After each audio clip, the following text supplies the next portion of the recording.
साथियों, स्वागत है आपके अपने YouTube चैनल जिसमें हम पढ़ रहे हैं सामाजिक विज्ञान के बोर्ड परीक्षा हेतु महत्वपूर्ण प्रश्न। हम बोर्ड परीक्षा के महत्वपूर्ण प्रश्न पढ़ रहे हैं और हमने 2-3 वीडियो में अध्याय 7 तक के बोर्ड परीक्षा के महत्वपूर्ण प्रश्नों का अध्यापन कर लिया था। आज हम अध्याय 8 व अध्याय 9 के महत्वपूर्ण प्रश्नों का अध्ययन करेंगे। तो शुरू है सबसे पहले अध्याय 8 के महत्वपूर्ण प्रश्न। अध्याय 8 कुल 2 अंक का है और इसमें से एक क्वेश्चन लघुत्तरात्मक जो कि 2 नंबर का बनेगा। छोटा अंकों का वाला पाठ है लेकिन महत्वपूर्ण है। बहुत ही आसान से प्रश्न इस पाठ से बनते हैं। तो शुरू है कुछ प्रश्न इसके बारे में हम चर्चा कर लेते हैं। जैसे क्वेश्चन 1 है, टांका क्या है? उस योजना का नाम लिखिए जिसके अंतर्गत टांकों का निर्माण किया गया। वर्ष 2018 बोर्ड परीक्षा में ये प्रश्न पूछा गया। बहुत ही महत्वपूर्ण प्रश्न है ये, है ना। टांका क्या है तो आपको ज्ञात होना चाहिए। पश्चिमी राजस्थान में ये मुख्यतः वर्षा के जल संरक्षण हेतु बनाया जाता है। 5-6 फीट गहरा करके ऊपर पत्थरों से ढक के, है ना। और ये किस योजना के तहत बनाया गया है? तो मुख्यमंत्री जल स्वावलंबन योजना के तहत ये बनाए गए। ठीक है, 2018 की बोर्ड की परीक्षा महत्वपूर्ण है। पुनः पूछा जा सकता है, काफी बार पूछा गया प्रश्न है। फिर है क्वेश्चन नंबर 2, पश्चिम राजस्थान में ग्रीष्म ऋतु में वर्षा जल के सूखने के बाद जलीय आवश्यकता की पूर्ति के लिए आप किस जल स्रोत का उपयोग कर सकते हैं? इस जल स्रोत में निर्माण संबंधी कोई 2 विशेषताएं लिखिए। निर्माण संबंधी कोई 2 विशेषताएं आपको लिखनी है। तो इस प्रश्न में पश्चिम राजस्थान में कोई से भी हो सकते हैं, जैसे कुएं हैं, बावड़ियां हैं, कुइयां है, बेरी है, टांका है ना, खड़ीन है। तो उसके बारे में आप किसी एक में से किसी के बारे में भी लिख सकते हैं और उसके जो निर्माण संबंधी 2 विशेषताएं आपको इसमें लिखनी है। ठीक है, अब हमने कुछ महत्वपूर्ण प्रश्न बनाए हैं जो परीक्षा की दृष्टि से महत्वपूर्ण है, जो परीक्षा में पूछे जा सकते हैं। जैसे क्वेश्चन 1 है, भारत के प्रथम प्रधानमंत्री जवाहरलाल नेहरू ने देश की नदी घाटी परियोजनाओं को क्या कहा और क्यों? बहुत इंपॉर्टेंट क्वेश्चन है, काफी बार पूछा गया है परीक्षा में। तो जवाहरलाल नेहरू जी ने क्या कहा है नदी घाटी परियोजना के लिए? तो आपको ज्ञात होना चाहिए कि आधुनिक भारत के मंदिर उन्होंने कहा है इनको। ठीक है, बहुत इंपॉर्टेंट है, क्वेश्चन पूछा जा सकता है। फिर क्वेश्चन नंबर 2, जल प्रबंधन क्या है? राजस्थान में मिट्टी से बना बांध कौन सा है? तो जल प्रबंधन के बारे में आपको लिखना है कि जल प्रबंधन क्या है, यानी जल वाटर मैनेजमेंट के बारे में आपको लिखना है ना।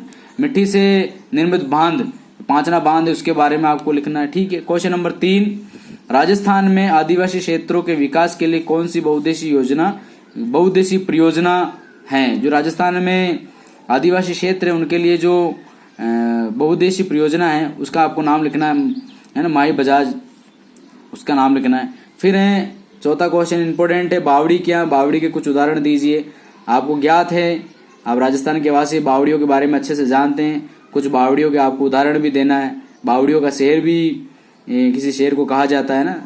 फिर है खड़ीन क्या? बहुत ही इंपॉर्टेंट है, महत्वपूर्ण प्रश्न है, काफी बार पूछा गया है, पुनः पूछा जा सकता है। खड़ीन क्या है? प्रकाश डालिए। पश्चिम राजस्थान में जैसलमेर क्षेत्रों में पालीवाल ब्राह्मणों द्वारा मुख्यतः निर्माण किए गई थी, इनके बारे में आपको लिखना है ना। फिर है क्वेश्चन नंबर 6, राजस्थान के जल संरक्षण तकनीक को क्यों अपनाया गया? 2 कारण लिखिए। राजस्थान में जल संरक्षण तकनीक को क्यों अपनाया गया?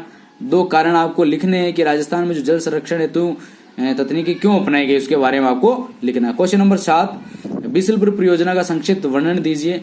बिशुलपुर परियोजना के बारे में आपको लिखना है, किस नदी पर बनी हुई है ना, इससे क्या क्या लाभ है, इसके बारे में आपको लिखना है। फिर है क्वेश्चन नंबर 8, हीराकुंड परियोजना की 2 विशेषताएं, है ना। 2 विशेषताएं आपको लिखनी है। हीराकुंड बांध परियोजना की जो 2 विशेषताएं उसके बारे में आपको यहाँ पर लिखना है। क्वेश्चन नंबर 9 है, राज्य सरकारों के माध्यम से चलने वाली किन 4 परियोजनाओं के नाम लिखिए। जो विभिन्न राज्य सरकारें हैं देश में, उनके अपने राज्यों में जो चलाई जा रही परियोजनाएं, उनके बारे में आपको लिखना है। 4 परियोजनाओं के नाम आपको यहाँ पर लिखना है। एक क्वेश्चन आप यहाँ पर और भी जोड़ सकते हैं, मैंने यहाँ लिखा नहीं, आप खुद लिख लेना। इंदिरा गांधी नहर परियोजना है, उसकी विशेषताओं के बारे में 2 विशेषताएं हैं। इंदिरा गांधी नहर परियोजना के बारे में भी पूछा जा सकता है, तो उसके बारे में आपको देखना। ठीक है, ये अध्याय 8 के कुछ महत्वपूर्ण प्रश्न हमने बनाने का प्रयास किया है। इसको अच्छे से आप अपनी पाठ्य पुस्तक से पढ़े। अब अध्याय 9 से संबंधित महत्वपूर्ण प्रश्न।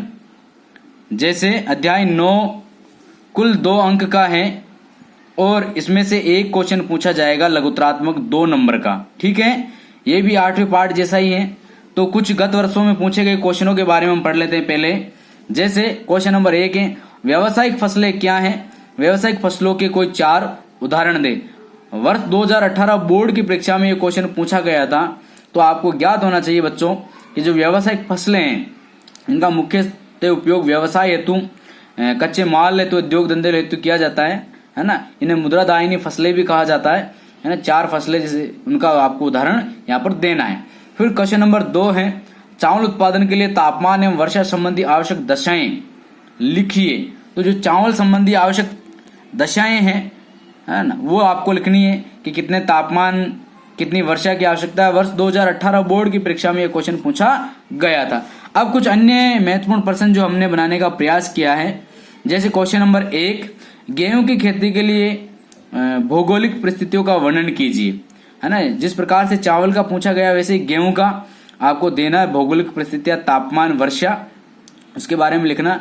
बहुत ही महत्वपूर्ण प्रश्न है। 2015 बोर्ड की परीक्षा में भी ये प्रश्न पूछा गया था, पुनः पूछा जा सकता है। फिर है दूसरा प्रश्न, मक्के की फसल के बारे में वर्णन कीजिए। जो मक्का की फसल है ना, उसके बारे में आपको लिखना है। फिर है क्वेश्चन नंबर 3, भारतीय कृषि में ऋतुओं के आधार पर कितने रूपों में विभाजित किया है? उदाहरण सहित लिखिए। जो भारतीय कृषि को ऋतु के आधार पर कितने रूपों में विभाजित किया है, आपको ज्ञात होना चाहिए। 3 रूपों में इसको विभाजित किया है ना, खरीफ, रबी और जायद, है ना। उसके उदाहरण भी आपको लिखने हैं। चौथा क्वेश्चन, सिंचित कृषि से आप क्या तात्पर्य? सिंचित कृषि से क्या तात्पर्य? तो इसके बारे में आपको लिखना, संचित कृषि के बारे में। फिर क्वेश्चन नंबर 5, भारत में बागानी फसलें कौन सी है? जो बागानी फसलें हैं, जो बागों में बोई जाती है, बड़े बड़े बागानों में बोई जाती है, उनके बारे में आपको लिखना है। क्वेश्चन नंबर 6, कपास के लिए उपयुक्त भौगोलिक दशाओं का वर्णन कीजिए। जो कपास की फसल है उसके लिए जो भौगोलिक दशाएं हैं, मिट्टी है, तापमान है, वर्षा, उसके बारे में लिखना। आपको ज्ञात होना चाहिए जो कपास की जो किस्में हैं, कपास की फसलों की जो किस्में, उसमें संबंधित भी प्रश्न पूछे गए हैं। जैसे अमेरिकन किस्म है, नरमा है, उसके बारे में भी बहुत सारे पूछे गए हैं। फिर है क्वेश्चन नंबर 7, स्थानांतरित कृषि को समझाइए। स्थानांतरित कृषि का जो प्रश्न है अनेक कक्षाओं में पूछा गया है, जैसे 9वीं में भी पूछा जाता है, 10वीं में भी, 8वीं में भी, तो इंपोर्टेंट है, इसको भी आपको याद करना है। फिर क्वेश्चन नंबर 8 है, भारत की प्रमुख खाद्यान्न फसलों के नाम बताइए, बाजरे का विवरण दीजिए। जो भारत की प्रमुख खाद्यान्न फसलें हैं उनके बारे में आपको लिखना है, तथा जो बाजरा फसल है, बाजरे फसल का आपको विवरण देना है। फिर भारत में जो 9वां प्रश्न है, भारत में मुख्य दलहन फसलें कहाँ बोई जाती है तथा कौन सी हैं? जो भारत की मुख्य दाल की फसलें हैं वो कहाँ बोई जाती है और कौन सी, उसके बारे में आपको लिखना है। फिर क्वेश्चन नंबर है 10, तिलहन की फसल में सरसों का योगदान लिखिए। जो तेलीय फसल है, तिलहन की फसलें हैं, है ना, उसमें जो सरसों की फसल है उसके बारे में आपको लिखना है। तो इस प्रकार से हमने बोर्ड परीक्षा है तो अध्याय 9 व अध्याय 8 के कुछ महत्वपूर्ण प्रश्न जानने का हमने प्रयास किया, अध्यापन करने का हमने प्रयास किया है। तो बच्चों इनको ज्यादा से ज्यादा कक्षा 10 के बालकों तक पहुंचाएं, इनको शेयर करें, अच्छे से अपनी पाठ्य पुस्तक से पढ़ें ताकि आपको बोर्ड परीक्षा में हेल्प मिल सके। मेरे इस चैनल को, मेरे इस छोटे से प्रयास को ज्यादा से ज्यादा शेयर करें, है ना, सब्सक्राइब करें, लाइक करें, कमेंट करें। धन्यवाद।